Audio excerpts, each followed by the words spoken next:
आगे से कोई चुनाव होंगे ही नहीं।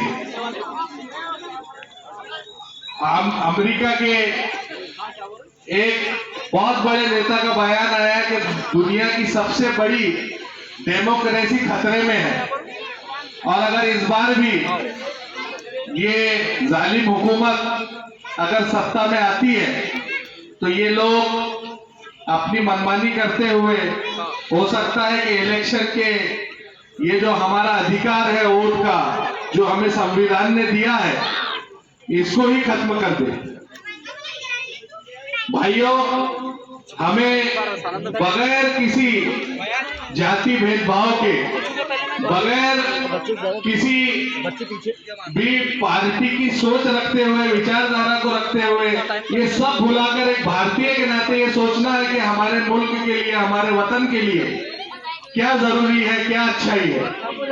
देखिए, सबसे पहली बात तो ये है कि हमारा जो मुल्क है, यहाँ पर हर जाति, धर्म के, भाषा के लोग रहते हैं, और हम सदियों से भाई भाई की तरह इस मुल्क में रह रहे हैं।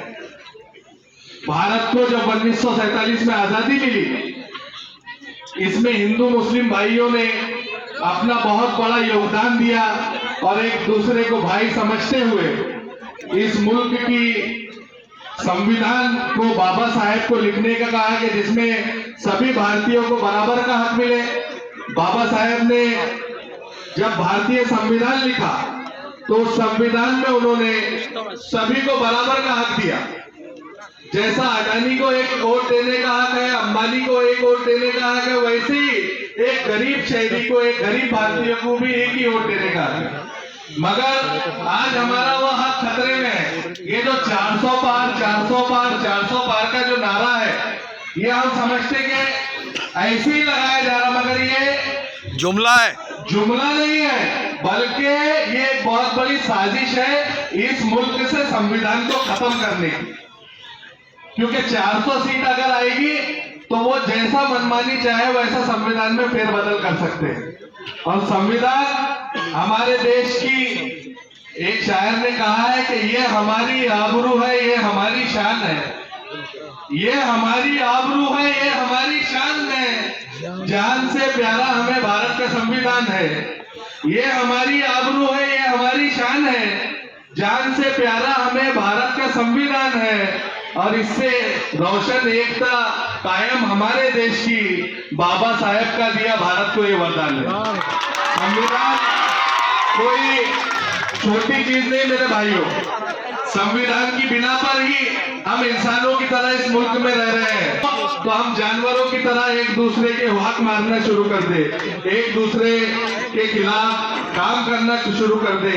इसी के लिए, इसी संविधान की रक्षा के लिए हमें इस बार एक भारतीय होने के नाते अपने तमाम जाति मतभेदों को भूलकर जो जालिम हुकूमत है और जो जालिम बादशाह है उसको हराने की भरपूर कोशिश करनी है। और हमारे जो महाविकास आघाड़ी और उनके उम्मीदवार यहाँ पर हमारे बैठे हैं, नरेंद्र खेड़ेकर, इनको ज्यादा से ज्यादा वोटों से 3 नंबर की निशानी जो मशाल है उसका बटन दबाकर विजय करना है, और एक न्याय का और एक हक का जो एक झंडा है वो लहराकर बातिल को ये समझाना है। देखिए, मेरे मुस्लिम भाई यहाँ पर मौजूद है, मैं आज उनके लिए एक बात ये कहना चाहूंगा कि मेरे भाइयों, पुराने जमाने में हुकूमतों के फैसले तलवार से होते थे, कौमों की तकदीरों के फैसले तलवार से हुआ करते थे पहले के जमाने में।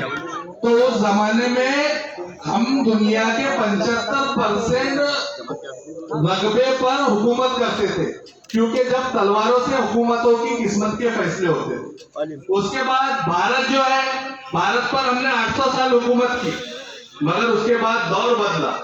अब कौमों की तकदीरों के फैसले तलवारों से नहीं होते, वोट से होते। अब हमारा हथियार जो है वो तलवार नहीं, वोट है। और आप समझ जाओ, जब तलवारों से फैसले होते थे तो इकबाल कहते हमारा किरदार ये था हिंदुस्तान के अंदर कि टल्ला सकते थे अगर जंग में अड़ जाते थे, टल्ला सकते थे अगर जंग में अड़ जाते थे, पांव शेरों की भी मैदान से उखड़ जाते थे, तुझसे सरकश हुआ कोई तो बिगड़ जाते थे, तय क्या चीज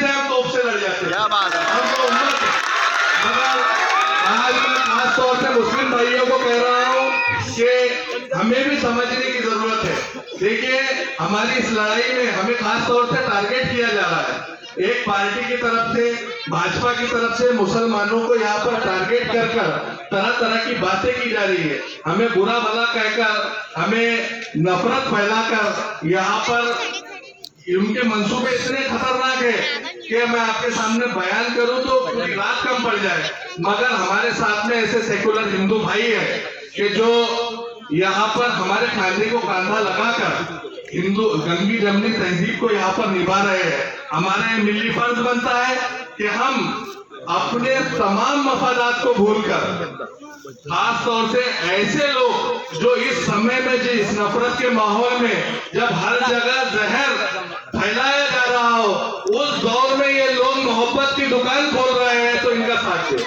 मेरे भाइयों, दोस्तों, बुजुर्गों, आपका ज्यादा वक्त नहीं लूंगा, सिर्फ इतना कहना चाहूंगा कि यकीन हो कि ना हो, बात तो यकीन की है। यकीन हो कि ना हो, बात तो यकीन की है। हमारे जिस्म की मिट्टी इसी जमीन की है और हमारे मुल्क के सब लोग भाई भाई है।